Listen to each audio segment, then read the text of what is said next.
Hello everyone, welcome back to the educator of English.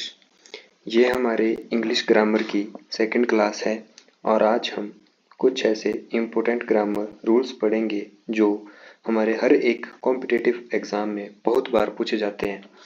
आज की class बिल्कुल easy language में होगी और साथ ही हम इसमें कुछ एक एग्जाम्पल करेंगे जो हमारे एग्ज़ाम ओरिएंटेड होंगे। ठीक है, तो नोटबुक और पेन पे आप नोट करते रहिए जो मैं यहाँ पे आपको बताऊंगा।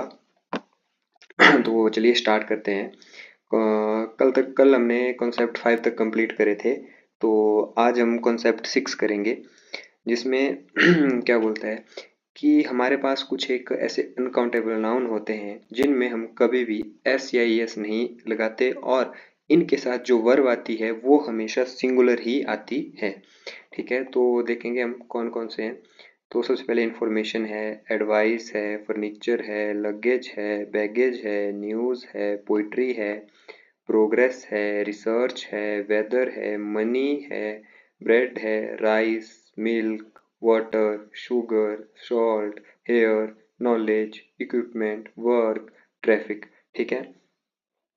तो अब हम एग्जाम्पल देखें, जैसे the information you provided is quite helpful in preparing the report. Is क्यों आया? क्योंकि इंफॉर्मेशन क्या है? इंफॉर्मेशन हमारे पास क्या है? एक अनकाउंटेबल नाउन है। ठीक है, अनकाउंटेबल नाउन के साथ क्या आती है? सिंगुलर वर्ब आती है हमेशा। ठीक है, तो आगे हमारे पास सिंगुलर वर्ब। ठीक है, वैसे ही हमारे पास एग्जाम्पल कई बार बच्चों को कंफ्यूज करने के लिए, जैसे एग्जाम में एरर आता है तो वो इसमें क्या कर देते हैं, द इंफॉर्मेशंस लिख देते हैं इधर, तो वो हमेशा गलत होता है। बच्चे नोटिस नहीं करते इस बात को।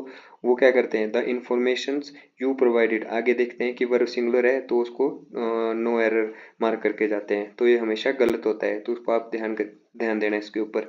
ठीक है, वैसे उसी तरह हमारे पास ये सारे जो अनकाउंटेबल नाउन है ये भी हमारे पास आते हैं, पर मैं आपको यहाँ पे कुछ एक इम्पोर्टेंट बता देता हूँ जो बार बार एग्जाम में पूछे जाते हैं। एक तो इन्फॉर्मेशन हो गया, एक आपके पास फर्नीचर हो गया, लगेज हो गया, और न्यूज़ भी हो जाता है, बार बार पूछा जाता है, और आपके पास एक मनी हो गया। ठीक है, एक प्रोग्रेस हो गया आपके पास, एक मिल्क हो गया।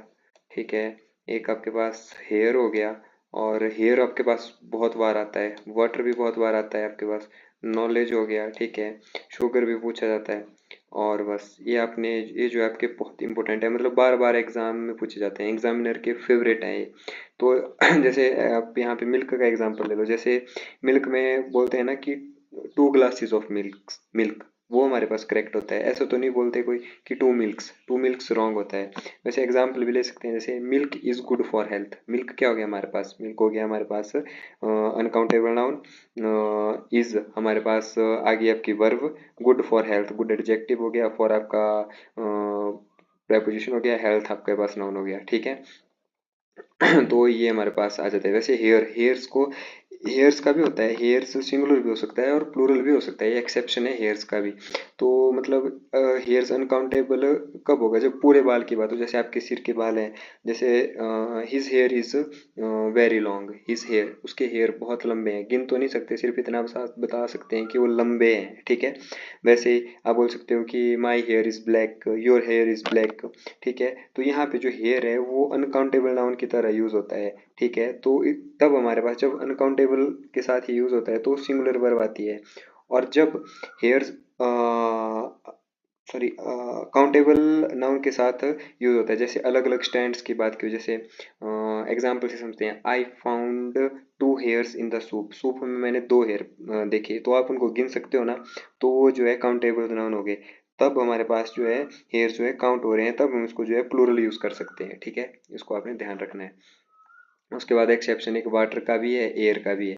ठीक है, वाटर का पढ़ेंगे हम, जैसे इन्हें प्लूरल बनाया जा सकता है जब वाटर बॉडीज की बात हो, जैसे ओशियंस, शीज, रिवर्स, एटसेट्रा। ठीक है, वैसे एयर्स को भी प्लूरल बना सकते हैं जब ऑक्सीजन सिलेंडर की बात हो रही हो, जैसे ऑक्सीजन सिलेंडर में जो गैस होती है उसको एयर तो लिखेंगे नहीं हम, उसको एयर्स बोलते हैं हम उसको। ठीक है, तो ये आपने ध्यान देना है यहाँ पे। पर वैसे हमारे पास सबसे ज़्यादा एग्जाम में ये जो मैंने आपको मार्क करे, ये सबसे ज़्यादा आपके पूछे जाते हैं एग्जाम में बार बार।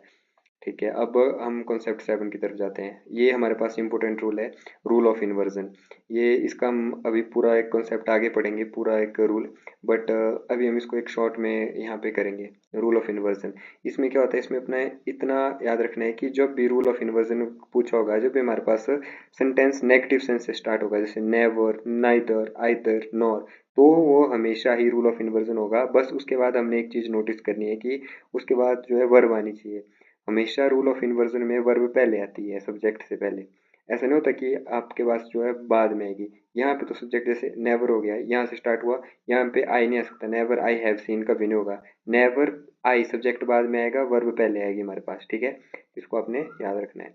Never have I seen such a amazing class, ठीक है।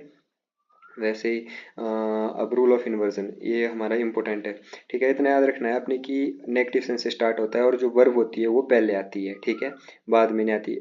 आपको दे सकता है एग्जाम में एरर, नेवर हैव ऐसा नहीं देता, never I have seen such amazing class, बच्चे इसको मार्क करके आते हैं ठीक, पर ये गलत होता है। हमेशा लर्न करना, याद रखना कि जो वर्ब होती है वो पहले आती है सब्जेक्ट से, ठीक है। वैसे ही रूल ऑफ इन्वर्जन में एक और है, इसमें जब दो वर्ब यूज हो रही है तो दोनों वर्ब को यूज करो। जैसे मतलब जैसे एग्जाम्पल से समझो, not only did she complete her thesis on time but also scored top marks. देखो, नॉट ओनली डिड सी, यहाँ पे दो वर्ब कौन कौन सी है, एक वर्ब है हमारे पास कंप्लीट, ठीक है, एक वर्ब है हमारे पास स्कोर, दो वर्ब है हमारे पास, अलग अलग वर्ब है ना। पहले वो अपना थीसिस कर रही है, उसके बाद उसने टॉप भी किया एग्जाम में, ठीक है, तो हमने दोनों वर्बों को यूज किया। ऐसा नहीं कर सकते कि कंप्लीट की जगह इधर भी कंप्लीट लिख दें या स्कोर की जगह स्कोर लिख दें इधर, ठीक है, कंप्लीट की जगह स्कोर लिख दें, ठीक है। और इधर एक चीज और है, देखो जैसे डिड के बाद जो डिड है उसके बाद हमेशा वर्ब की फर्स्ट फॉर्म आती है, इसलिए यहाँ पे कंप्लीटेड नहीं हुआ। बहुत से बच्चे सोचेंगे कि यहाँ पे वर्ब की सेकंड फॉर्म लगी है तो यहाँ भी डिड के बाद वर्ब की सेकंड फॉर्म होगी, पर नहीं, ऐसा नहीं होता। ये फिर डबल पास्ट बन जाना था, क्योंकि ये हमारे पास पहले से ही पास्ट बन गया, not only did she complete, ये पास्ट तो बन गया, तो हमने इसको आगे प्रेजेंट में ही रखा कंप्लीट। डिड के बाद हमेशा वर्ब की फर्स्ट फॉर्म ही आती है। देखो नीचे लिखा हुआ है कि डिड के बाद वर्ब की फर्स्ट फॉर्म आती है, इसलिए ये कंप्लीट हुआ। अगर कंप्लीटेड लिख देते तो डबल पास्ट हो जाता, और डबल पास्ट जैसी कोई चीज़ नहीं होती है, ठीक है, इसको आपने ध्यान रखना है। अब हम करेंगे नेक्स्ट कॉन्सेप्ट 8। कॉन्सेप्ट 8 इसमें क्या बोला हुआ है, ग्रुप और कलेक्टिव नाउन्स। मतलब आपने पढ़ा हुआ है संज्ञा में समूहवाचक, ये मतलब हमारे पास एक ऐसे नाउन्स होते हैं, ये बहुत इंपॉर्टेंट हैं, फेवरेट टॉपिक है एग्जामिनर का। एग्जामिनर मतलब इनमें इनको हर बार मतलब आपको किसी न किसी एग्जाम में जरूर मिलेंगे ये वाले, ठीक है। जब भी ग्रुप और कलेक्टिव नाउन्स दिए हों आपके पास, अगर वो यूनिटी में दिए हो तो सिंगुलर, अगर वो सेपरेटली अलग अलग दिए हो तो प्लूरल। जैसे एग्जाम्पल से समझते हैं हम इसको, अच्छे से समझाएगा। जैसे family is seating at the table, family क्या कर रही है, सीटिंग एट द टेबल, सब एक साथ बैठे हुए हैं ना इकट्ठे, तो ऐसा तो है नहीं कि डिफरेंट डिफरेंट बैठे हो, तो हमारे पास सिंगुलर वर्ब आए, ठीक है। वैसे families are fighting among themselves, ठीक है, फैमिलीज जो है क्या कर रही है, लड़ रही हैं, तो वो लड़ रही हैं तो यूनिटी में कोई काम नहीं कर रही है, अलग अलग कर रही है, तो हमें हमारे पास क्या गया, आर प्लूरल आ गया, ठीक है। वैसे the team is winning, team is winning, team क्या है, सारी टीम एक साथ जीत रही है, तो क्या हुआ, सिंगुलर हुआ, ठीक है। वैसे ही द टीम्स आर आर्गुइंग कर रही है तो वो क्या हो गया, प्लूरल हो गया, ठीक है। वैसे ही the jury are divided in their opinion, jury को जो है डिवाइड कर रही है, अपनी सलाह को जो है बांट रही है तो मतलब प्लूरल, ठीक है। वैसे ही the jury has announced their verdict this morning, verdict होता है रिजल्ट, निर्णय, जो ज्यूरी है उसने जो है अनाउंस्ड कर दी अपनी फाइनल वर्डिक्ट दिस मॉर्निंग। तो सभी ने एक साथ की होगी ना, ऐसे तो नहीं अलग अलग की होगी, तो हैज आ गया सिंगुलर वर्ब, ठीक है। The committee has decided to postpone the meeting, सारी कमेटी ने एक साथ की ना, पोस्टपोन ऐसे तो है नहीं अलग अलग की, तो यहाँ पे क्या आ गया, सिंगुलर आ गया, ठीक है। सॉरी, इधर मैं इसको कट कर देता हूँ एक बार,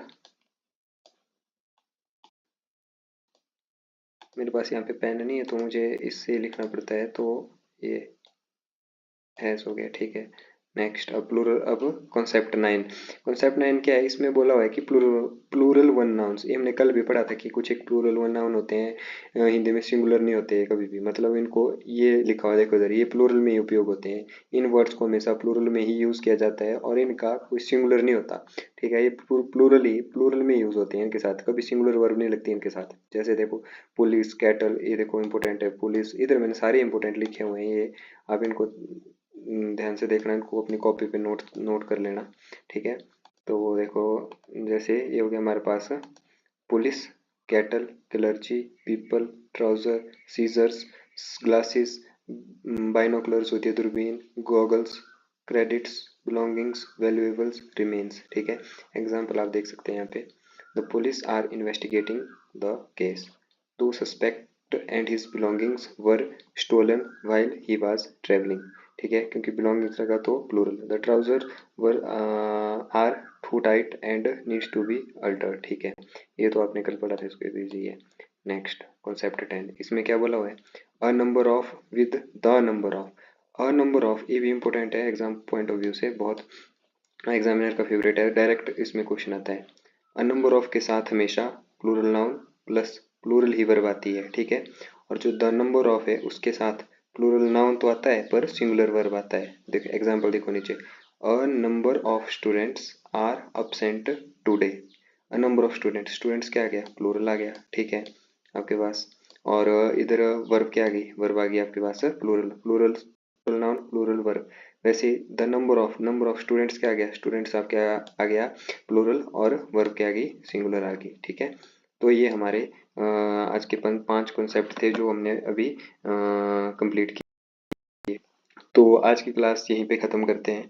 तो इसके आपके जो नोट्स हैं वो हमारे टेलीग्राम चैनल पे मिल जाएंगे आपको मेरे। तो आप जो है टेलीग्राम चैनल ज्वाइन कर लीजिए, आपको अच्छे से ये पूरे नोट्स मिल जाएंगे। और बाकी के अब नेक्स्ट कॉन्सेप्ट हम कल करेंगे।